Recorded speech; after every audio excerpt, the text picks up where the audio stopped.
IntelliJ IDEA 2020.3 has lots of improvements and new features for Java and JVM developers. Firstly, there are a number of usability and general improvements.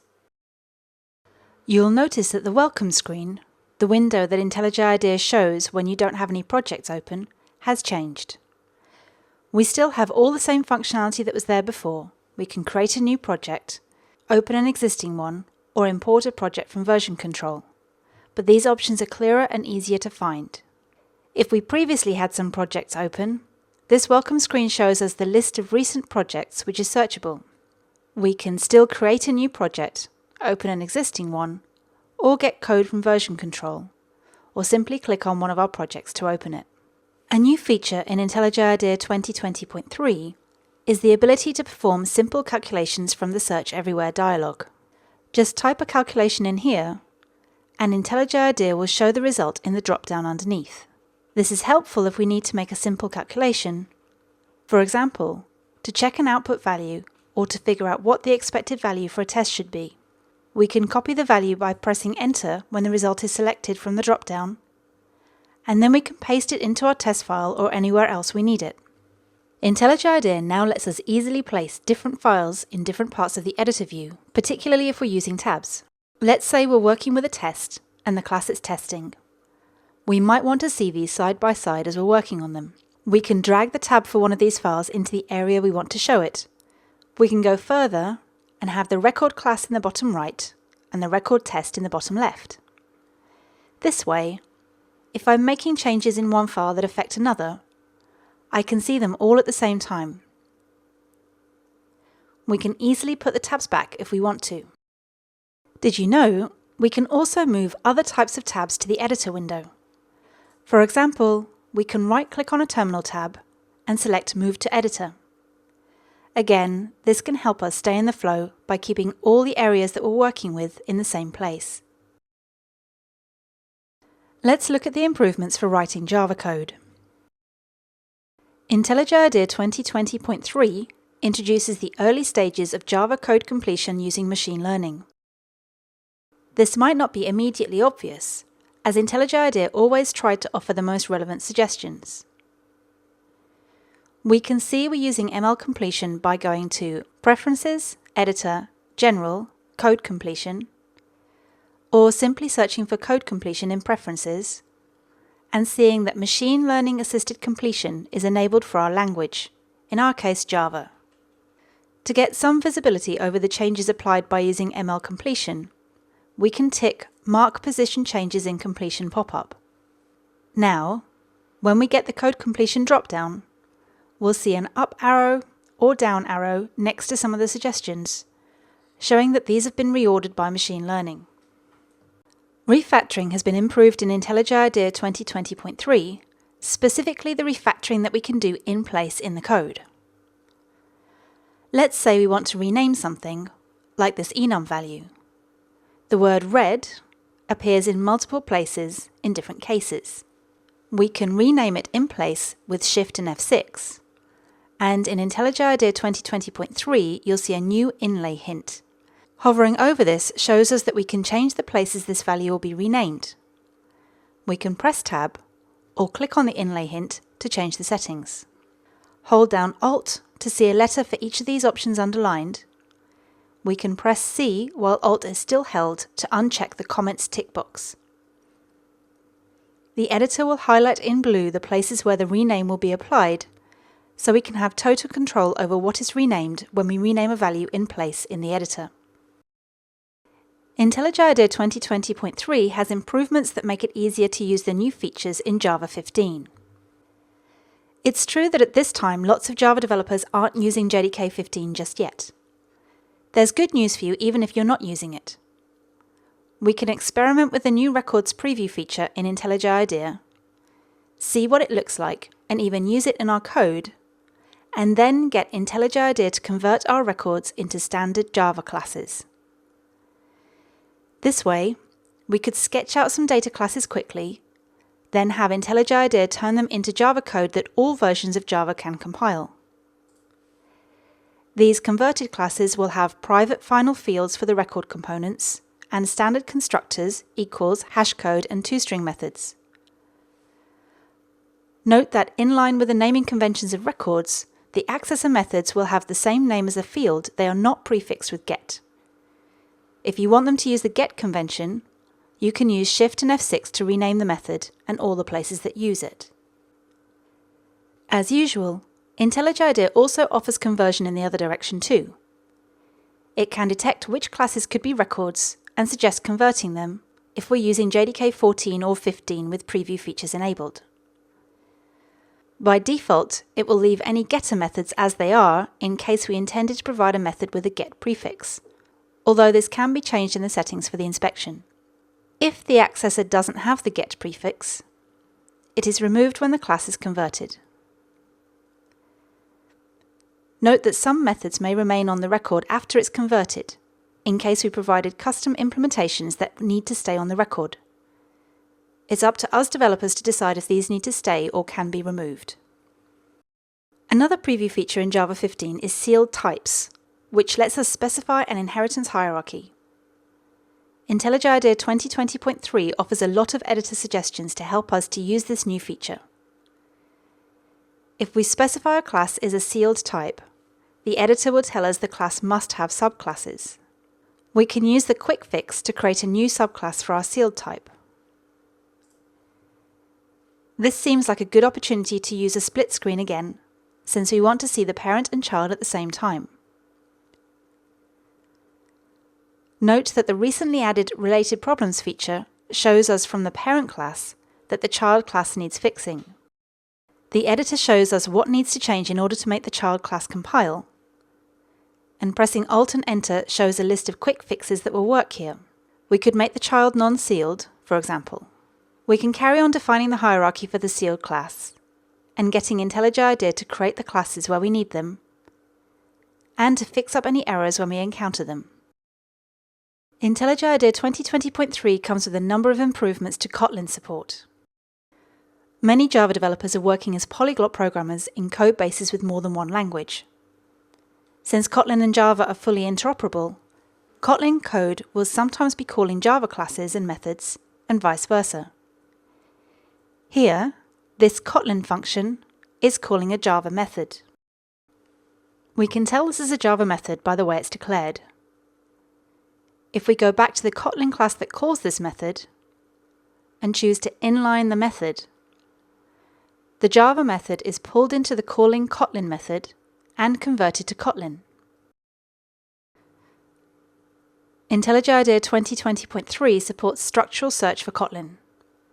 Structural search is a really powerful tool that Java developers may be used to using to find code that's in a particular shape.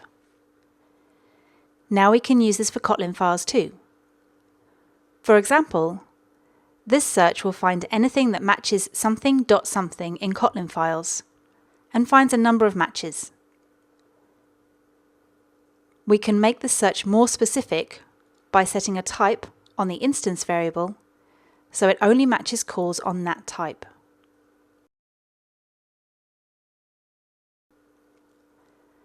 We can change it further to find anything that's a method call instead of calling a property. For more information, there's a longer video about structural search in Java on the IntelliJ IDEA YouTube channel. The last Kotlin-specific feature is that IntelliJ IDEA now has full support for Kotlin in editor config files. For example, if we add an editor config file to a project, we can add settings for Java and Kotlin for this polyglot project. The generated file has specific settings for Java classes and for multiple types of files that are written in Kotlin. We can click on the eye icon in the gutter to find a file to preview the changes with. We can make changes to the preview version of this file without changing the actual source code, and see how changes to the editor config will change the formatting of this file. Remember that these features are already available for Java too. There are some nice improvements to help us to run and debug programs. IntelliJ IDEA's debugger inlay hints have been updated to let us see even more information. We can now click on these hints to see the full information about this object, and we can right-click on a field of the class and change its value here.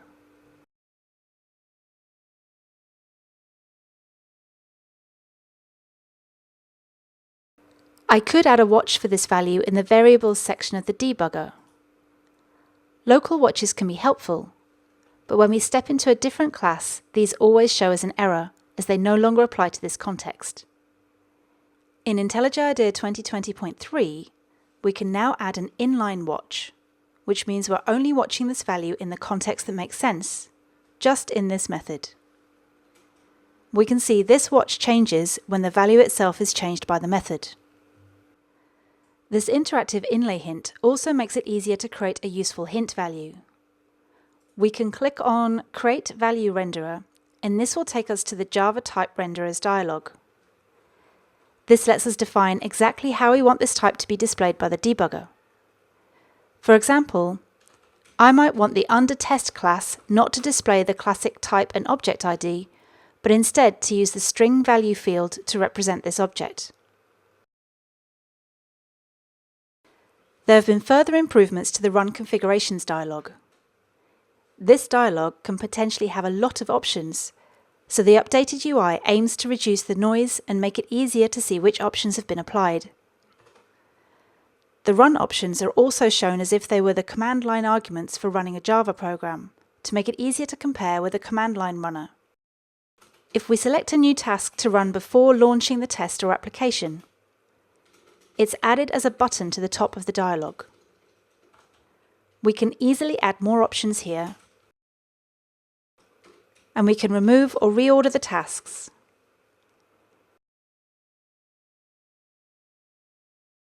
If we select other types of options, they are added as buttons at the bottom, so we can see them at a glance or easily remove them.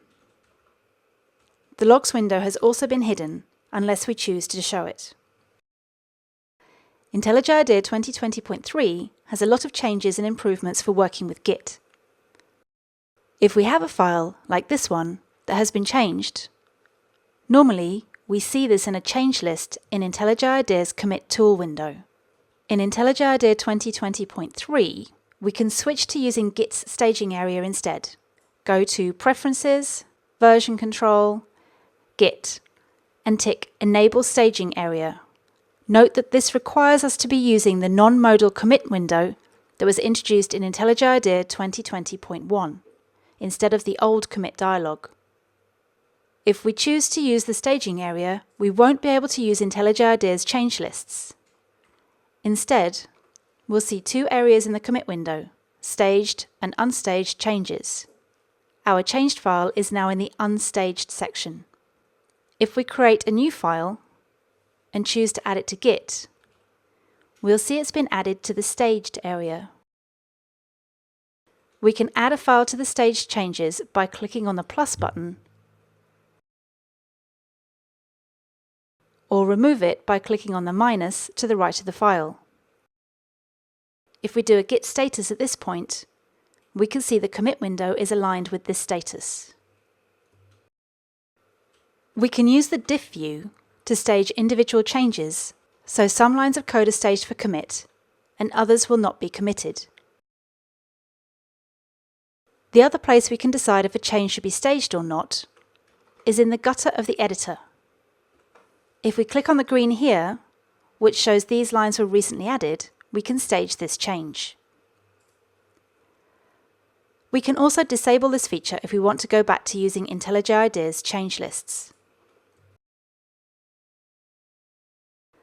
Another version control change is that we can now use the Search Everywhere dialog to also search for Git commits. If we know we committed something about formatting, for example, we could press Shift twice to bring up the Search Everywhere dialog and type Format. We'll see the commits with the word format at the bottom of the list of results. Selecting one of these will show this commit in the Git log window. There are lots of exciting new features for IntelliJ IDEA Ultimate, particularly for those working with microservices applications and frameworks. IntelliJ IDEA provides a lot of help for working with URLs inside the code. We can use GoToDeclaration to bring up a list of places that declare this URL mapping, or those places that call the URL. You'll see that this includes JavaScript files that call this URL. We also get completion for URLs inside strings like this one. If we invoke basic completion with control and space, we'll get a list of possible URLs for this application, and we can select one of these values. If we're in part of the code that declares a path like this one, we can see inlay information for working with the URL. We can click on this to see options, like seeing the declarations and usages again, or opening the call in IntelliJ IDEA's HTTP client. With the URL in here, we can edit it, use code completion to set the headers, or simply run it from the gutter icon. Alternatively, we can use the gutter icon in the code to put this URL in the HTTP client. The URL completion only offers valid options. Here the options are all POST methods, not GET, since this is declared as a POST call. Back in the Java declaration, we can also use Alt and Enter to open this URL in the HTTP client. So you can see there are lots of ways of creating a valid call to this URL in IntelliJ IDEA's HTTP client. We're used to being able to refactor Java code in the IDE, and we can also use refactoring to correctly rename all places a URL is declared or called. Using goTo declaration again shows that now all these places use people instead of owners in the URL. We can also use Search Everywhere, which is brought up by pressing Shift twice, to search for URLs. Use / and URL, then type the URL you're looking for. We'll see places that declare this in their URL. In the last part of this section on Ultimate, we'll look at the updated Endpoints tool window. We can show this by using the quick access and selecting Endpoints, or by going to the View menu, Tool Windows, and selecting Endpoints. This shows a list of all the URLs in the application, and we can filter these by module, by type, or by framework, or some combination of those. And we can type a search term. IntelliJ IDEA also supports a range of frameworks here. We can also select multiple values if we want. The Documentation tab shows us a simplified view of the code that declares this endpoint. The HTTP client provides a simple way to experiment with this URL in the HTTP client without having to switch to the editor. We can make the call with a gutter icon. Any errors that stop the request from running will be shown. We can choose to open this in the editor if we want to. The Endpoints window also has an Open API tab, which shows a generated Open API style specification for the URL. This can be more helpful when working with teams with mixed backgrounds than the Java code shown in the Documentation tab.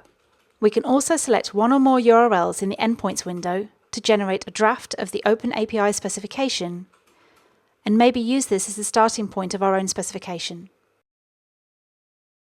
The Endpoints window has been redesigned to make it more versatile, so we can use it in a range of ways. For example, we might want to move it to the right of the editor. We could remove the documentation section and set it to compact view.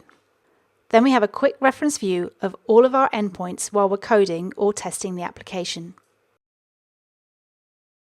Finally, a feature that we're very excited to show you, Code with Me. Code with Me is a service for collaborative development with IntelliJ IDEA platform IDEs like IntelliJ IDEA. It's a plugin that's available to download and install from the marketplace. Let's say we want to invite someone to pair with us on our code.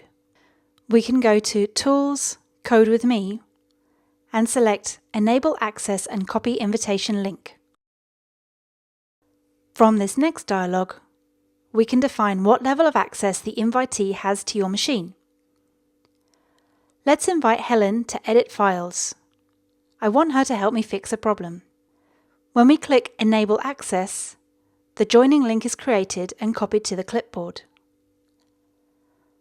I can then send this link to Helen. On the other end, when Helen clicks on this link, she's given a command to run from her terminal. This will download an IntelliJ IDEA Lite client onto her computer. So when you want to pair with someone, they don't even need to have IntelliJ IDEA installed or have the project set up on their computer. If they do have IntelliJ IDEA on their computer, like Helen does, they have the option of using all their normal settings in the client. When the client is successfully set up, it will connect with the machine that initially sent the request, in this case, my computer. Now Helen is looking at the project that's open and running on my laptop. Back on my machine, we can see that I was asked if it was okay for Helen to join my session, which it is, and I can see Helen successfully connects. When she highlights something on her laptop, I can see what her cursor is doing on mine. My Presentation Assistant plugin is even telling me what she's doing to create this new test method. As we're pairing, either of us can edit the file. I didn't give permission for Helen to run anything on my computer, so she can't run the test. I have to do this. While Helen fixes this test, I'll give her permissions to run it. If I'm making changes that impact the session, Helen will be shown a dialog. Back on my computer, I'm using the Code with Me icon on the navigation bar to change the permissions to allow Helen run access on my machine.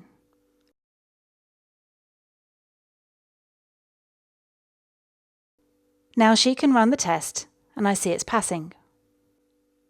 That was just a very brief look at the Collaborative Development plugin. Keep an eye out for more information. Thanks for watching.